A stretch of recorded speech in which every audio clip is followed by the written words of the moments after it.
மனித வாழ்க்கையில் பல சிந்தனைகள் எழுகின்றன. அந்த சிந்தனைகளின் நடுவில் மனதை ஒருமுகப்படுத்தி உண்மையை தேடுவதுதான் கவனம். கவனம் என்பது வெறும் மனப்பண்பு மட்டும் அல்ல, அது மனிதனின் உள்ளார்ந்த விழிப்புணர்வை வெளிப்படுத்தும் ஒரு ஆழமான சக்தியாகும். ஒரு மனிதன் முழு கவனத்துடன் கற்றுக்கொள்ளும் போதுதான் உண்மையான அறிவு உருவாகிறது. மனம் சிதறாமல் ஒரு விஷயத்தின் மீது நிலைத்திருக்கும்போது புரிதலும் நினைவாற்றலும் அதிகரிக்கின்றன. அதனால் கவனம் அறிவின் கதவாக கருதப்படுகிறது. மனிதனின் மனம் இயல்பாகவே பல எண்ணங்களால் சிதறிக்கொண்டே இருக்கும். ஆனால் தியானம் மற்றும் சிந்தனை மூலம் அந்த மனத்தை ஒருமுகப்படுத்த முடியும்.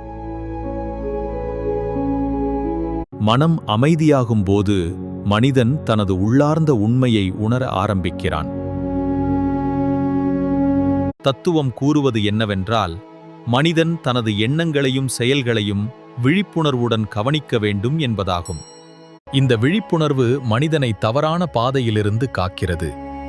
இதன் மூலம் மனிதன் நல்ல வாழ்க்கை முறையை அடைகிறான். கவனம் மனிதனை சுய அறிவின் பாதைக்கு வழிநடத்துகிறது. தன் மனதை ஆராயும் போது தன் பலமும் பலகீனமும் என்ன என்று அறிகிறான்.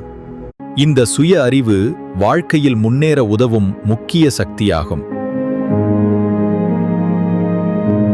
மனதை கட்டுப்படுத்துவது எளிதான காரியம் அல்ல. ஆனால் கவனம் மற்றும் பயிற்சி மூலம் மன அலைகளை குறைக்க முடியும். மனம் அமைதியாகும்போது சிந்தனைகள் தெளிவாகும். அப்போது வாழ்க்கையின் அர்த்தமும் தெளிவாக தெரியும்.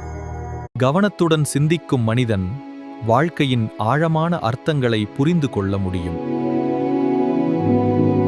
கவனம் மனிதனை வெளி உலகத்தையும் உள்ளுலகத்தையும் புரிந்து கொள்ளச் செய்கிறது.